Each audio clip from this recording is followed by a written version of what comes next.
Welcome to J&R Ministry for Kids. In today's story, we're going to learn about complaining. Discuss jobs like the parents give us, taking trash out, doing dishes. Do we ever complain about work or make excuses? Well, in today's story, God asked Moses to do some work. Let's find out what Moses did.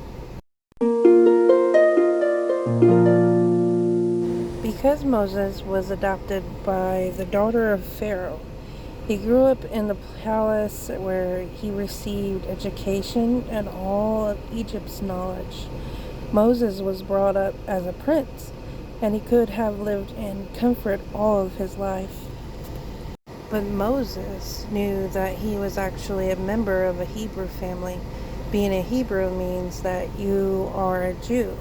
You are a descendant of Abraham, Isaac, and Jacob. Remember that Jacob's other name was Israel. If you were a Hebrew Jew, then you were called a child or children or grandchildren of Israel. You were an Israelite.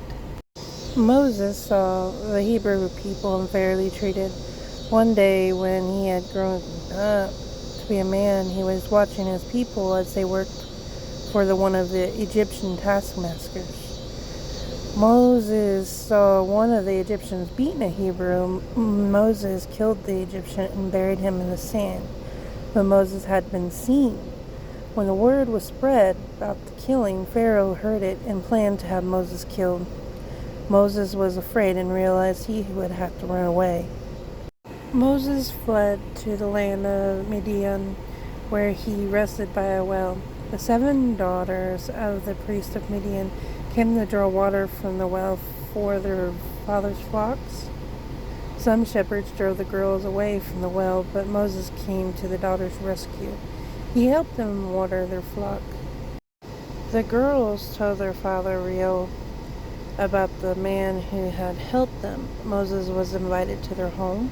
He stayed and eventually married Zipporah, one of Pharaoh's daughters. For 40 years, Moses was a shepherd. Back in Egypt, the people of God were crying out for help because of their slavery. God heard their cries and remembered his promise to Abraham. Isaac and Jacob, they would be a great nation and would have their own land. God was planning to choose someone to lead his people to freedom.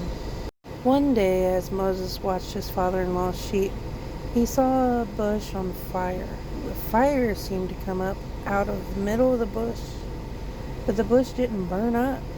It just kept burning, and Moses went to the bush. As he went nearer to the bush, a voice called, "Moses, Moses." "Here I am," said Moses, even more surprised. "Do not come any closer," the voice said. "Take off your shoes. This is a holy ground. I am God." Moses did what the Lord told him to do. "I know all the trouble my people are having in Egypt," God said. "I want you to ask the king to let my people leave Egypt and go to the new land I have for them." "Oh no," cried Moses. "I can't do that. I am nobody. How can I talk to the king?" God said, "I will go with you, Moses, but what will I tell the people? What if they want to know who you are?" Moses asked. "Tell them that I sent you to lead them out of Egypt. Tell them I am who I am," God answered. When Moses was worried that the people would not believe the things he said, God answered, "See the staff in your hands. When you throw it down, it will turn into a snake. When you pick it up by the tail, it will turn back into a staff." When the Lord told Moses to put his hand into his cloak and pull it out again, Moses' healthy hand had turned into a diseased hand with leprosy. When the Lord told him to put it back in his cloak, the hand became well again. "Moses, if they still don't believe you, then take some water out of the Nile River and pour it on the ground. The water will turn into blood. They will believe you then."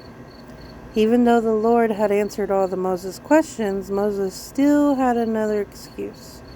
"But I can't talk well," Moses said. "Moses, who made your mouth?" "I did." "I will help you talk," said God. Finally, Moses said, "Oh, Lord, please send someone else." The Lord was angry with Moses. Moses was only offering excuses to not do what the Lord said. "I will tell Aaron, your brother, to help too. I will tell you what to say. Aaron will help you say it." Moses didn't understand all that God wanted. He thought it was too hard for him, but God had promised to help him. What do you think Moses did next? Moses obeyed God and prepared to make the long trip back to Egypt.